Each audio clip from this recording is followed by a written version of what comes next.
Sud Radio Regard de Femme, Michel Viannès. Bonjour Michel Viannès. Bonjour Jean-Marie, bonjour à toutes et tous. Présidente de l'ONG Regard de Femme. Aujourd'hui, vous voulez revenir sur un plan intergouvernemental annoncé par le ministre Adrien Taquet qui veut lutter contre un fléau trop méconnu en France, c'est celui de la prostitution des mineurs. Michel.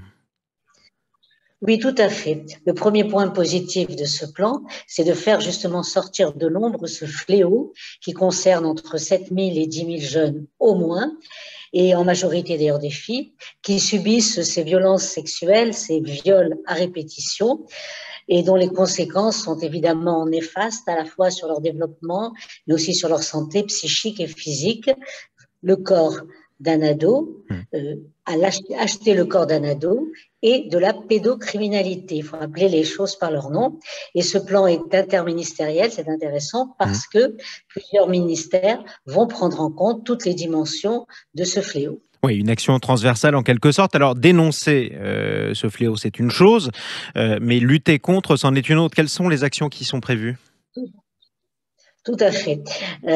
D'abord, je pense qu'elles sont toutes indispensables. J'en citerai que quelques-unes. D'abord, la prévention dans les établissements secondaires de ces fléaux, la mise à l'abri des jeunes victimes dès qu'on est alerté, et la formation. Alors ça me paraît un point extrêmement important. La formation et une culture commune, c'est le terme employé, de tous les professionnels qui sont là pour aider justement ces jeunes et sortir des représentations qu'on a encore malheureusement sur le système prostitueur, les représentations patriarcales, et puis savoir décoder les paroles de ces ados qui sont en mal-être, parce que pour se livrer à la prostitution, il faut avoir subi des violences sexuelles, c'est la même chose pour les adultes et pour les enfants.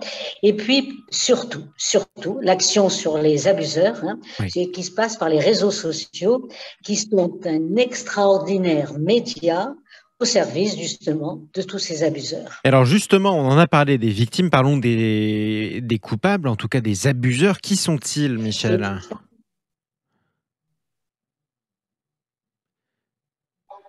Oui, et donc les clients et les proxénètes. Et les proxénètes trouvent justement via les réseaux sociaux tous ces jeunes qui sont en mal-être, comme je vous disais, et à qui ils vont faire avaler des sornettes et à la fois pour les séduire et pour ensuite pouvoir les abuser. Voilà. Et puis les clients, eh bien, ils n'ont pas besoin de sortir, ils les trouvent de chez eux et aisément, c'est tous ces ados à acheter.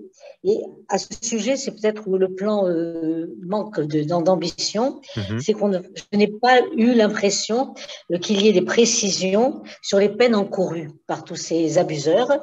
Et ce sont eux les auteurs des violences.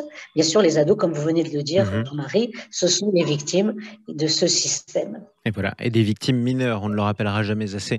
C'est-à-dire que obtenir en payant des faveurs sexuelles de mineurs, c'est de la pédocriminalité. Il est toujours bon de le rappeler, y compris sur Sud Radio. Merci beaucoup, Michel Viannès, présidente de l'ONG Regard de Femme, en duplex aujourd'hui d'ailleurs d'Abidjan, en Côte d'Ivoire. Vous continuez votre tour du monde avec votre bâton de pèlerin pour la lutte pour l'égalité femmes-hommes, quel que soit le pays. Merci beaucoup, Michel, et puis à dimanche prochain.